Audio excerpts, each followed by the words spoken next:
On the western edge of Tara National Park, Banjska Stena overlooks one of the most dramatic views in Serbia.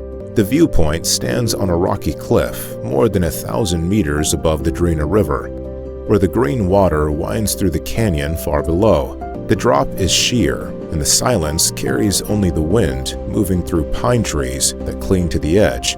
From the platform, the valley opens in every direction, the forests of Tara behind, and across the river, the mountains of Bosnia fading into haze. In the early morning, mist fills the gorge, rising slowly as the sun reaches the cliffs.